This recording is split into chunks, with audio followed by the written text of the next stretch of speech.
of the United States of America and to the republic for which it stands, one nation under God, indivisible, with liberty and justice for all. Thank you very much. Thank you. And I would now like to invite Legislator Timothy Hoags, the ordained minister of Elam Christian Fellowship, to come up and deliver the invocation.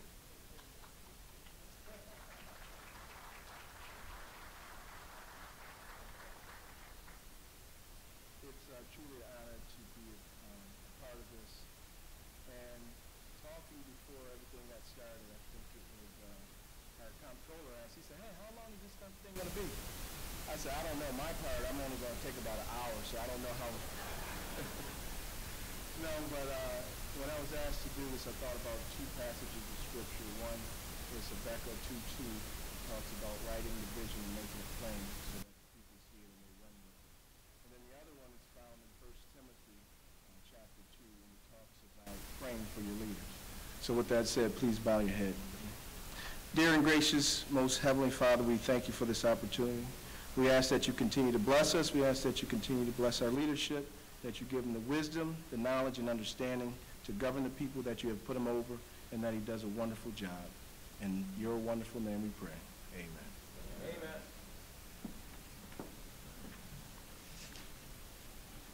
Thank you.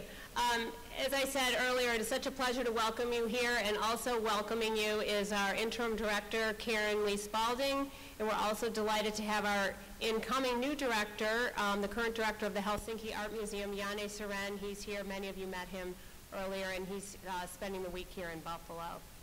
It's such an honor that County Executive Poloncarz has chosen the Albright Knox to deliver his State of the County address, and I want to say on behalf of all the cultural organizations how much we appreciate your ongoing support of arts and culture, and it makes a difference in our community, and your leadership has touched so many areas which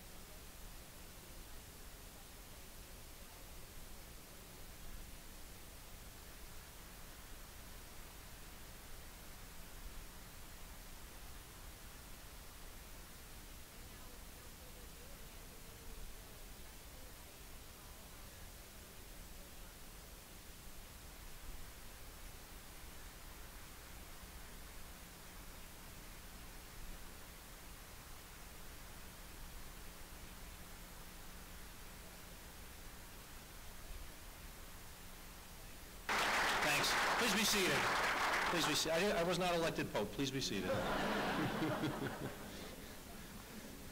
Well, first off, thank you for coming here tonight. I appreciate everyone's attendance, and to see so many people from the various fields of Erie County and Western New York. It is a pleasure to be here. I'd like to start by thanking our federal, state, and county officials and other leaders from the city, town, and village level for being here tonight, and also for your service to the community. Thank you very much. I'd like to thank our Director of Veterans Affairs, Major Carlos Benitez, as well as Legislator Tim Hoags for their assistance and words here tonight. And of course, I want to thank Leslie Zemski and the entire family from the Albright Knox Art Gallery, the Board of Directors, as well as Interim Director Karen Spalding, and the surprise I did not know that we would have here today, Janne Seren, the new incoming director, I should say, who I'm looking forward to having a tremendous relationship in the future. It was my pleasure to work with and call Louis Grouchos a friend and with regards to county government and the community, and I certainly look forward to working with you in the future. So, pleasure to be here with you. The Albright Knox Art Gallery is just one example of the abundance of riches we have here in Erie County, including nationally renowned museums, an amazing Philharmonic Orchestra, landmarks from architectural giants, and a thriving theater scene other cities would love to have. That's just arts and culture. Listen to some of the accolades. This is what others across the country and world are saying about our region. Among the most affordable major U.S. housing markets, a top innovation metro and destination for international visitors, in the top 10 cities for working mothers, and of course, one of the best places to be in America and to live. And why is that?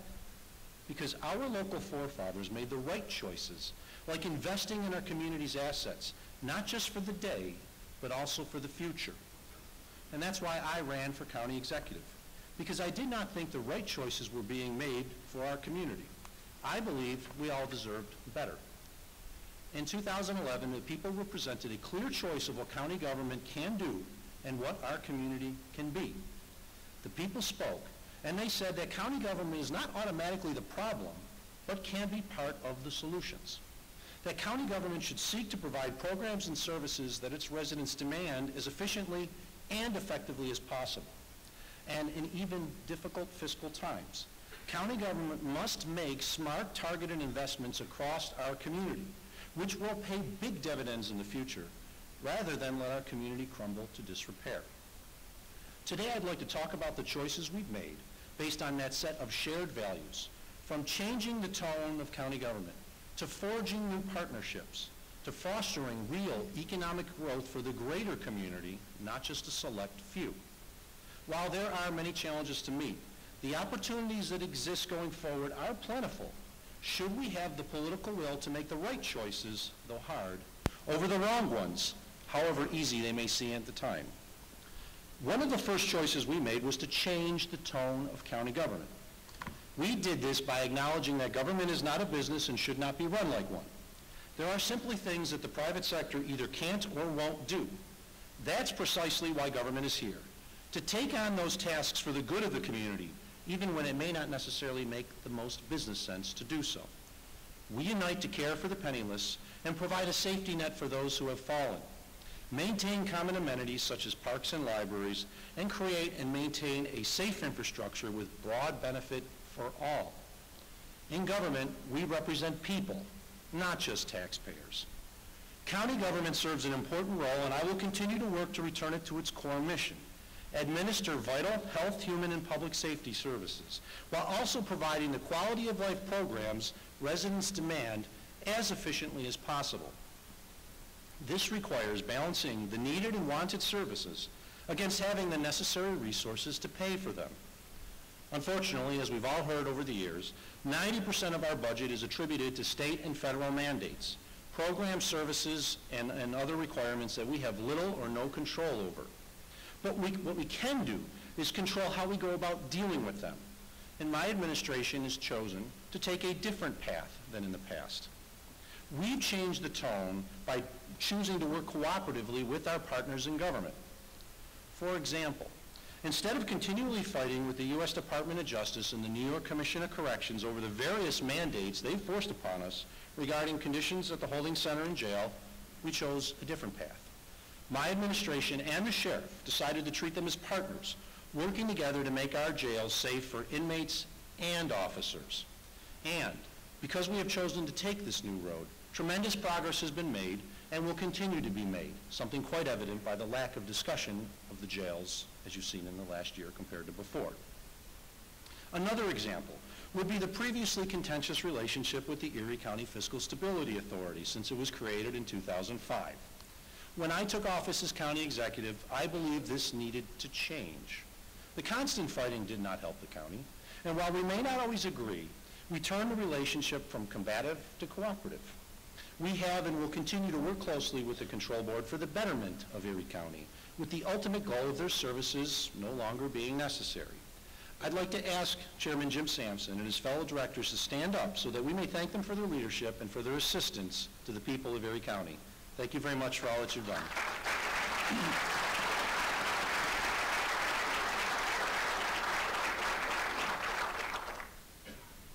In the past, we also had a similarly contentious relationship with ECMC, especially considering the county's required subsidy payments. However, the days of the numerous lawsuits are over. I have worked cooperatively with ECMC, its board of directors, and especially its CEO, Jody LeMayo, to help the county manage these payments, mitigating any negative budgetary impacts to both the county and the hospital, without depriving the hospital of vital revenues so it can provide the best care possible, and we will do that continually in the future. I want to thank Jody. I want to thank the members of the board of directors of ECMC for all their cooperative work that they've done over the past year, and I continue to look forward working with you in the future. Thank you very much.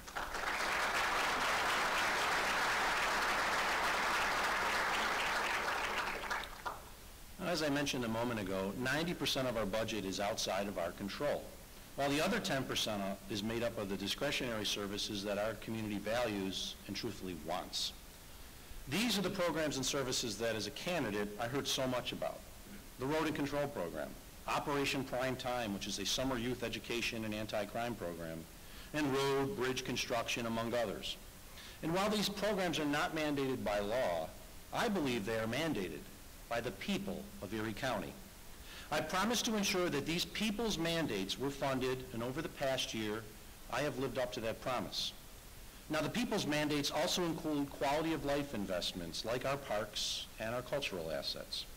When it comes to our parks, we have an incredibly expansive park system that offers the kind of free family fun for all seasons that make memories that last a lifetime. However, for too long our parks were neglected. And while I will never say they are in the best shape ever, I can promise that under my administration they won't be neglected, and we will work to ensure they are in better condition than on the day I came into office. And that's exactly what I've tasked our County Parks Department, led by Commissioner Troy Schinzel, to do. In 2012, we invested in significant improvements like rebuilding shelters and bathrooms, repaving roads, purchasing maintenance equipment, and restoring walkways. Additionally, at Bennett Beach, we finally tore down that wall, a remnant of an old bathhouse that had become dangerous and, as you see, a target for vandalism. We were told it would never get done.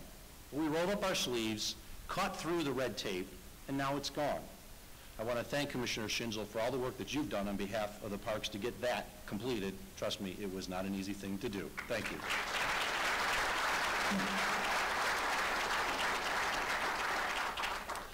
And a bit further north, we dealt with another eyesore, turning the old Ontario Street boat launch into the new environmentally friendly Black Rock Canal Park.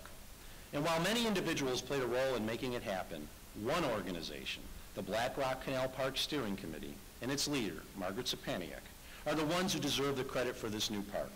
Margaret and her group are a perfect example of what I call citizen advocates. They could have stopped advocating for the park the first time they heard no, or for that matter, the 21st time they heard no, but they didn't. As a result, a gem is being polished on the Niagara River, which when completed will be enjoyed for generations to come. Margaret, I ask you to please stand up so we may thank you for your persistence and advocacy on behalf of the community, something we will now be able to enjoy for decades. Thank you very much.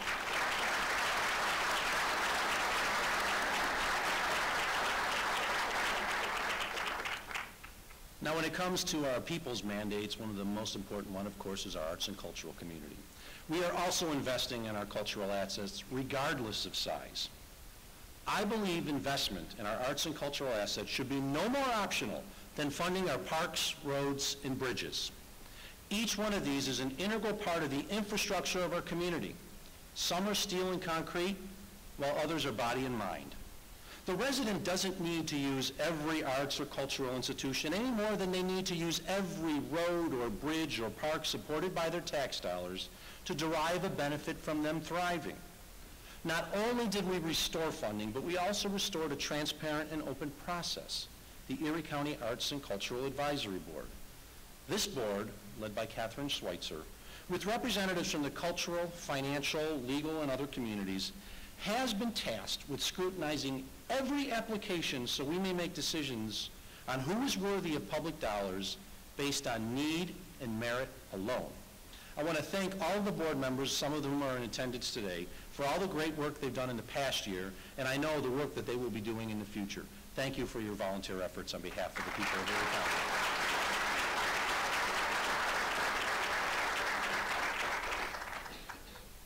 Another way we have changed the tone of county government and strengthened our community is by ensuring a solid and healthy county library system. I believed it was important to restore the library's funding to the level before recent cuts and moved all of its funding to a dedicated property tax levy. In doing so, it guaranteed the library's funding without jumping through all the political hoops of the past. As a result, the professional librarians can do what they do best, provide a great library experience for all of our residents.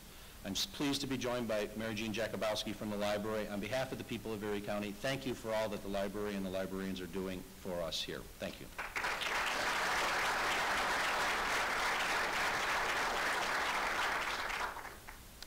Now, I think you would all agree, another regional asset very important to our economy and critical to the fabric and collective identity of our community is the Buffalo Bills. That's why from day one of my administration, we worked tirelessly to negotiate a new long-term stadium lease with the Bills.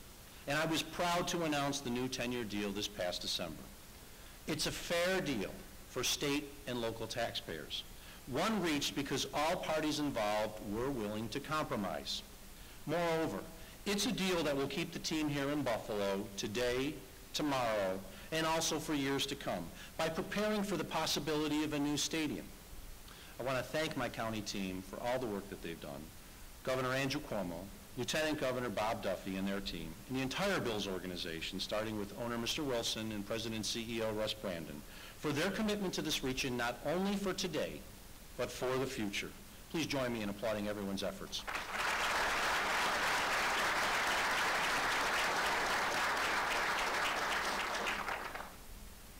Another choice we made was to change the tone of county government internally. While some people believe county government is part of the problem and treat the county workforce as an enemy, I believe our dedicated and hardworking civil servants are actually assets. Unfortunately, it seems the only time that you hear about county government is when something goes wrong. But in reality, every day, our county workforce is making a difference in our community, and often they go above and beyond the normal call of duty without very little recognition.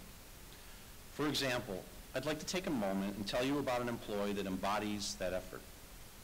Last summer, Child Protective Services was made aware of a 17-month-old child that had been brought to the ER with a broken arm, the second in a very short period of time. Now, CPS followed standard protocol and sent an employee down to the hospital to interview the family and the staff, and was provided with a seemingly plausible explanation from both that the injury was a result of an accidental fall.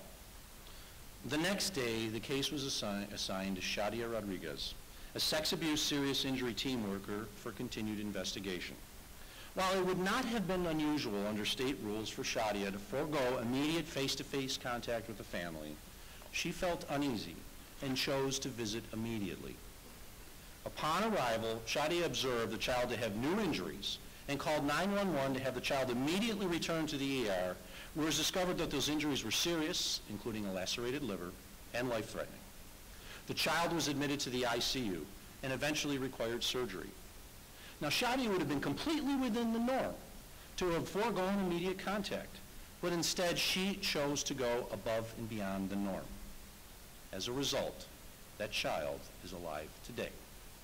Shadia, on behalf of myself and all of Erie County residents, please stand up so we may thank you for taking that extra effort, saving that child's life, and representing the great work of our entire dedicated workforce.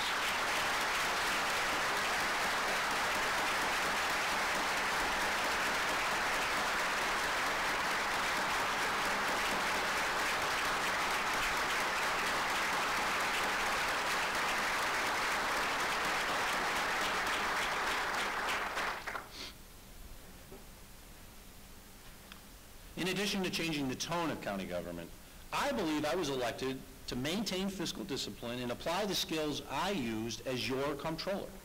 And while it is clear that we've made tremendous progress since the days of the red-green fiscal crisis, we still have work to do. The fact is, the county's financial outlook wasn't quite as rosy as we were constantly told. We had serious issues in 2012 to address, including unfunded or underfunded ongoing construction projects, dozens of open lawsuits that had been delayed for years, lapses in nearly every single employee labor contract, and many, many others. But despite these challenges, we expect to end 2012 with a modest but important surplus of $4.7 million. We were able to achieve this through smart spending, sound fiscal management, and even implementing a few good ideas I had as comptroller. For example, as comptroller, I issued a report examining Erie County's Medicaid anti-fraud procedures and found that while the county actively worked to prevent the waste, fraud, and abuse of Medicaid by recipients, we did almost nothing when it came to Medicaid providers. The Government Accountability Office believes that 10 to 15% of the program, the entire Medicaid program, can be lost to spending attributable to waste, fraud, and abuse. That means for years, while we've been focusing on the pennies, dollars have been walking out the door. Federal, state, and county governments spend combined approximately $1 billion a year on Medicaid in Erie County, with our local share making up $219 million. Folks, just do the math. That means we're losing on average per year $100 to $150 million in Medicaid program to waste, fraud, and abuse, with $25 million of that coming from the local share of Erie County taxpayers. I promised to take action if elected, and I have. Through a partnership with New York State, we've created the Office of Erie County Medicaid Inspector General, which has the sole purpose of rooting out waste, fraud, and abuse in Medicaid, primarily on the provider level. And we were able to do it with zero county cost. The office has already completed 4 audits that we believe have included significant findings against providers. Under the rules that we've entered into with the New York State, we have to provide those findings to New York State, and we have done that. I have a feeling we're going to be hearing a lot more about this unit in the years to come and the savings that they will be derived from as a result of their hard work. Now, after Medicaid, the next largest item putting a squeeze on our budget is healthcare costs that truthfully are rising at an unsustainable rate. As I noted earlier, we've chosen to treat our county workforce with the respect they deserve. And part of that is realizing that 8 of the 9 labor unions within Erie County having lapsed contracts is a significant problem and a financial risk for the county. A priority has been, and since day one, has been to come to the table to work to negotiate new contracts that are both fair to our employees and our taxpayers. Now, recently, we successfully ratified new contracts with the 2 unions representing our county jail facilities. In exchange for modest cost of living adjustments, employees have agreed to pay a percentage of their health care costs, both while working and after retirement, when previously they enjoyed 100% funded health care. As a result, the county will save tens of millions of dollars in health care costs in the long run. This is the type of deal that we need to have going forward. I commend the members of the Teamsters and the CSEA correctional units for working with my administration to make reasonable compromises that both sides could live with for the employees and for the people of the community. Thank you for doing so.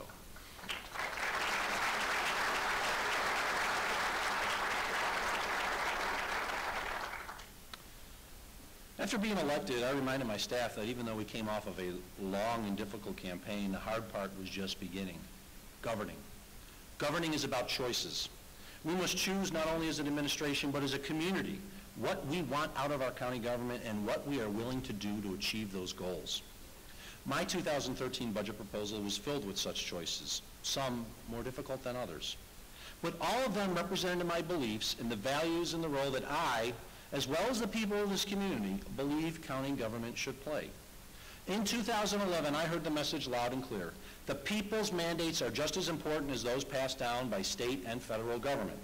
The public expects to get something out of their tax dollars, and I agree.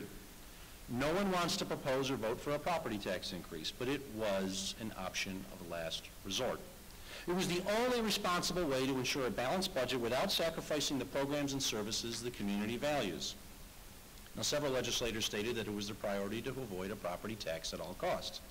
I attempted to compromise, but it seemed like every time I did so, I was met with resistance or other demands that just could not be achieved.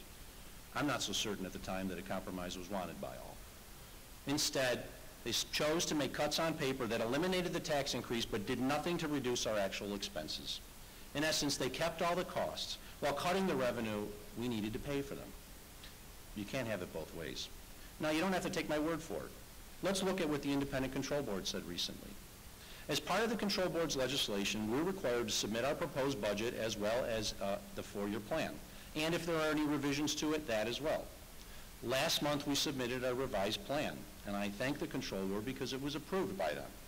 Yet, in approving the plan, the board confirmed millions of dollars of budget gaps exist, not only in this year, but beyond, gaps which did not exist in my proposed budget and 4-year plan from last October. The board called on county leaders to work together to fix these holes. I echo their sentiment and declare my willingness to foster such cooperation.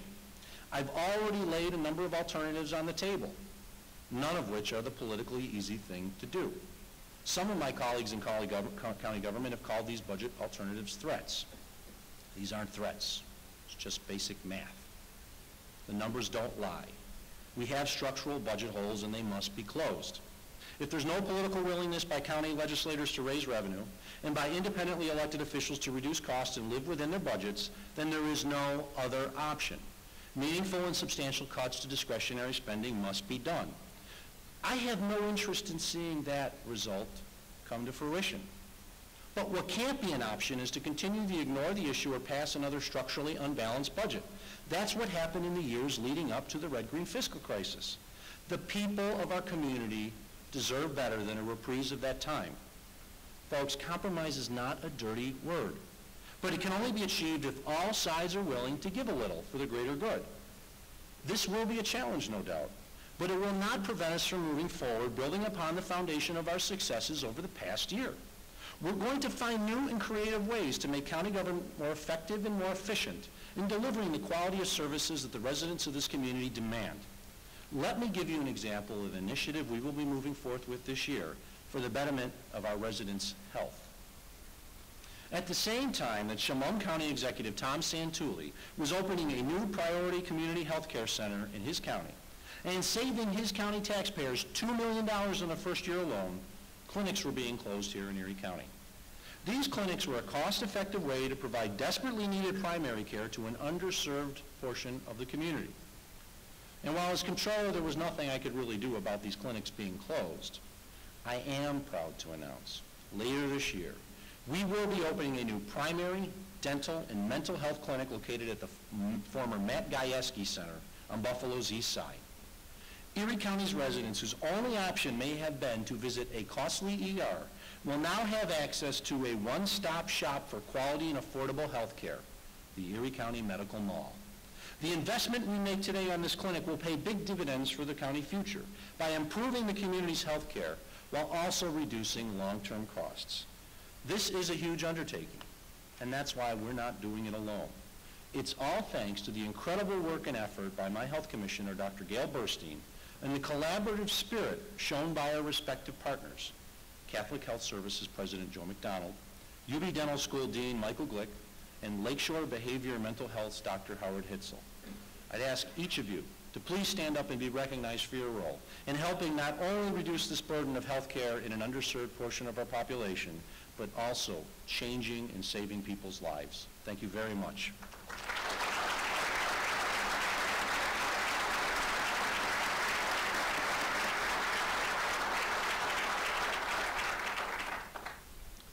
Now, we've also chosen to take advantage of creative solution to a problem that has plagued our community for decades, our incredibly high number of vacant, abandoned, or dilapidated properties. This blight caused by these properties reduces our quality of life, makes neighborhoods more dangerous, and robs the county and municipalities of tens of millions of dollars in valuable tax resources. And it just does not impact the city of Buffalo.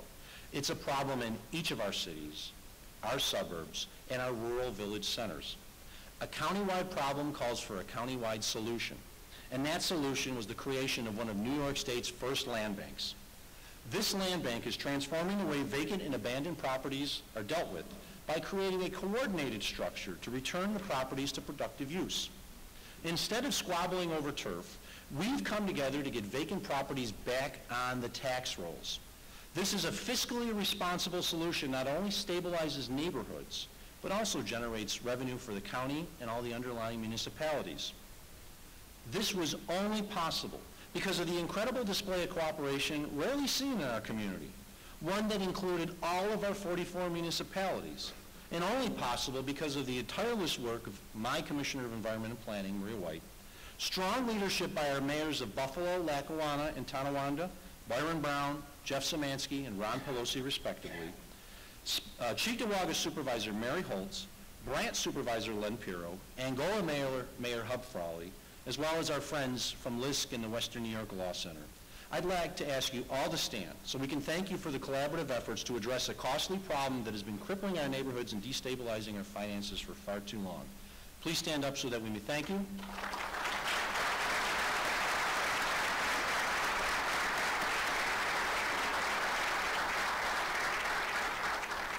I look forward to the exciting work that we're going to be doing together as a group for the future of this community, so thank you for all your hard work.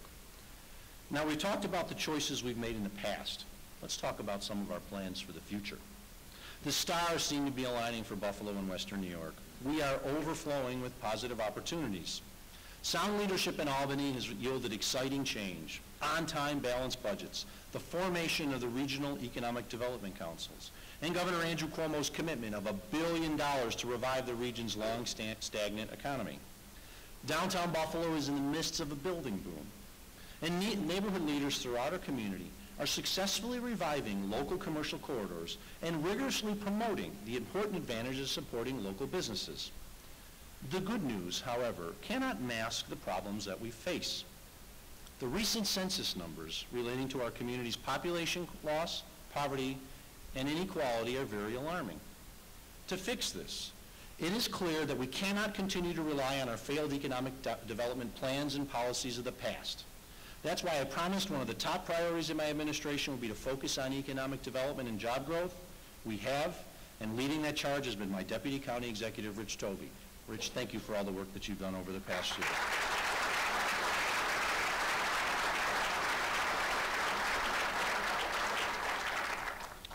Now, Rich and I and others have worked very hard to address the challenges we face, but also to take advantage of the opportunities presented to truly change the future of our community. And later this spring, we will be releasing my administration's economic development agenda entitled Initiatives for a Smart Economy. This plan will bring together into one document a compendium of the work that we've already completed, along with new and achievable initiatives that Erie County will undertake. Some will be in support of the Western New York Regional Economic Development Council's key economic proposals, while others will find Erie County at the lead. Major parts of this economic development plan include making targeted and strategic public subsidies to appropriate projects, focusing on a blue economy to leverage our geographic location and natural-based water resources, a commitment to smart growth and sustainability through thoughtful land use planning, ensuring brownfield redevelopment and protecting our farmlands, as well as making conscientious investments in our infrastructure, our workforce, and the other areas that are important to our quality of life. Now, while you're going to be hearing a lot more about this plan in the upcoming months, I'd like to highlight a few of the key initiatives that we've already started working on. Chief among them is reforming a dysfunctional IDA system that is not doing enough to grow our regional economy. We must focus our scarce public resources on economic development efforts that produce real, lasting jobs for our citizens and increased wealth for the entire community.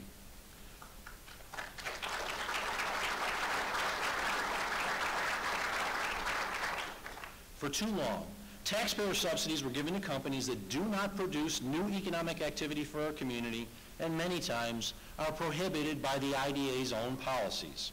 These are bad investments for everyone, including other businesses, that often result in a new government-supplied competitive advantage.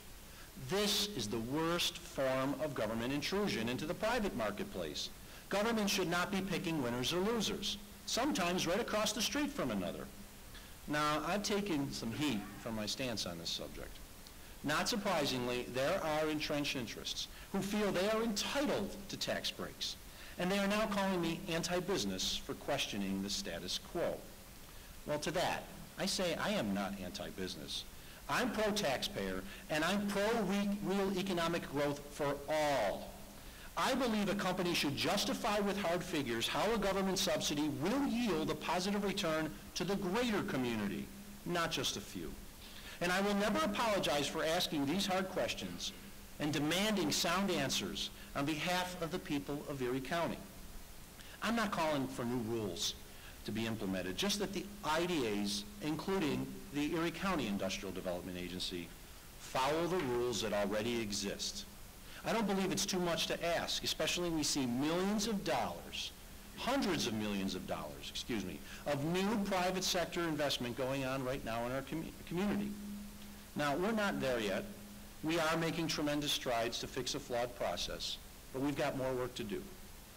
But in the end, I believe by doing so, we will create a better community for the future. Now, in addition to focusing on our IDA system, our economic development plan will also place an emphasis on workforce development, with the potential for new facilities and increased coordination among agencies.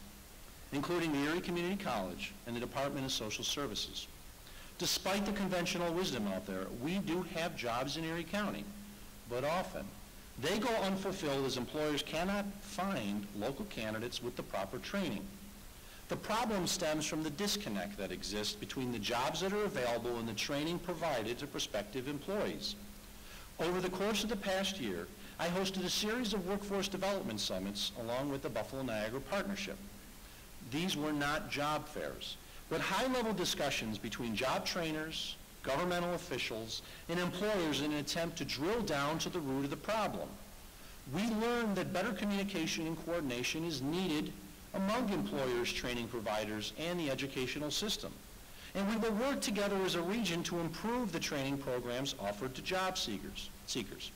We now know what the problem is. We have the resources at our disposal to fix it.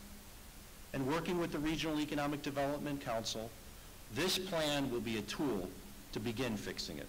I want to thank Erie Community College President Jack Quinn and the Buffalo-Niagara Partnership representatives that are here for being such strong partners in addressing our community's workforce development needs, and I look forward to continuing to work with you in the future. Thank you.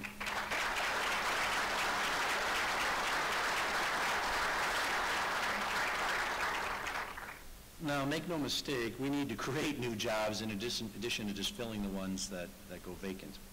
And I believe we can do it with innovative ideas and capitalizing on our strengths. That's why I've talked about leveraging our strategic location on the border with Canada to seize opportunities created by international trade. Canada is our nation's #1 trading partner, and we sit only 90 miles away from its economic hub of Toronto. But when it came to the relationship that we had with Toronto, we might as well have been 9,000 miles away. They came to our Bills games and our Sabres games. They went skiing at Ellicottville, and they went to the Galleria Mall to shop. But they did not think of Erie County in Western New York as a place for business investment. Well, that stopped last year because working with our partners at the Buffalo-Niagara Enterprise and World Trade Center Buffalo-Niagara, we have already held high-level meetings on both sides of the border to discuss coordinated economic development initiatives. And we are starting to reap the bounty of the seeds we planted. For example, last year, Outfront Portable Solutions, a Canadian company, invested $2.5 million in its new Buffalo operations that it had just purchased. Outfront wanted to set up operations in the United States so that it could market its products as being made in America. They needed help, and they were looking at other places as well. They turned to the Buffalo-Niagara Enterprise, and by working with the county and the ECIDA, we were able to make this a reality. As part of our plan, we will make Erie County a destination for Canadian companies looking to expand into the United States and a primary location along the United States-Canadian border for the distribution of domestic and international goods. And this is just the start.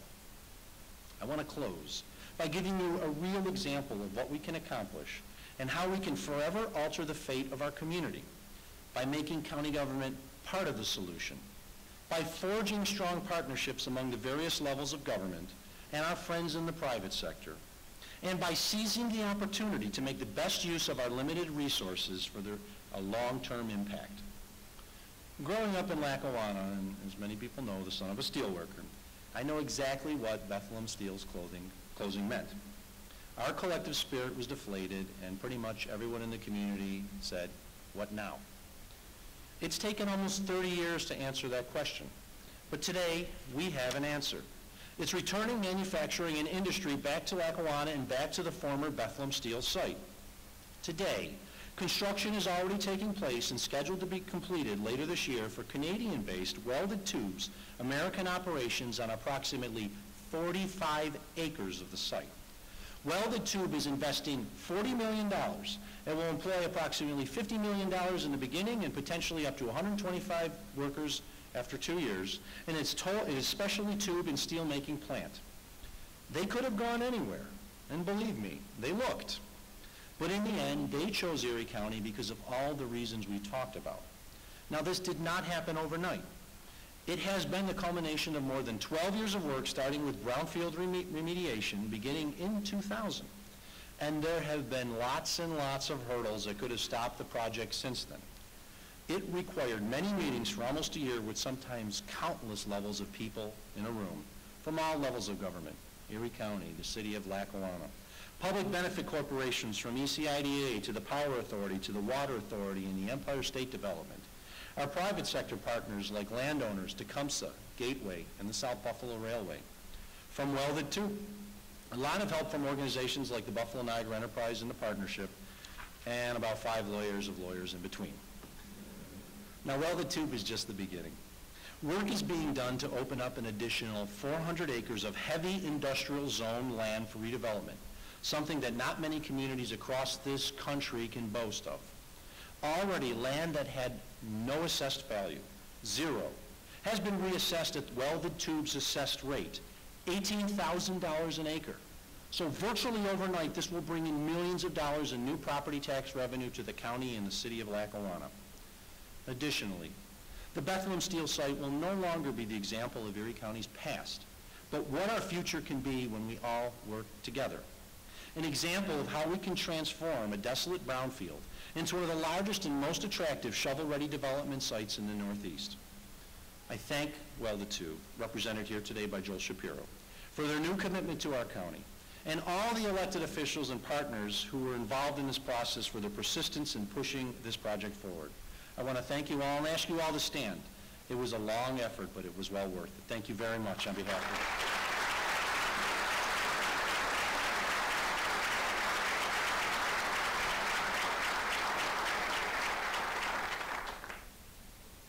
Today, we've talked about the choices we've made to change the tone of county government, where partnerships are fostered, the people's mandates are funded, and county's workforce is valued.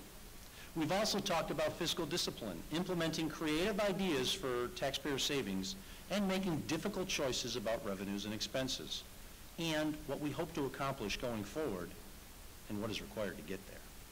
The goals and aspirations of my administration will never become reality if the choice of the community is to cut government so much we cut it out of existence. The Welded Tube project would not have happened. It would not have happened without a multi-million-dollar commitment from Erie County to address the lack of infrastructure on the old Bethlehem Steel site. We talk so much about needing private investment in our community, but no outside business is going to choose to invest here if they believe we're unwilling to invest in our own community's assets. This is the perfect example of the kind of business development that our industrial development agencies should be working on. Now, lack of revenue for future years puts at risk not only our libraries, health and welfare programs, and the arts, but the safety of our roads and bridges and our ability to properly fund economic development opportunities as they arise. We cannot let these and other challenges dictate our future. We need the political will to stop taking the easy way out and start making the hard decisions to move our community forward. Looking back, I believe the difference between success and failure in the past year has been partnership. When we work together, there is nothing we can accomplish. We must cast aside the same old political blame games and partisan brinkmanship that plagues Washington. Instead, set an example for them to follow, to show that we're not just Democrats, Republicans, and independents, or 44 municipalities out there on their own. We are one Erie County, and we are working together to make this community everything we believe it can be and will be. I know the direction I wish to head, and today I'm asking each and every one of you to be my partners in getting there. Thank you, folks.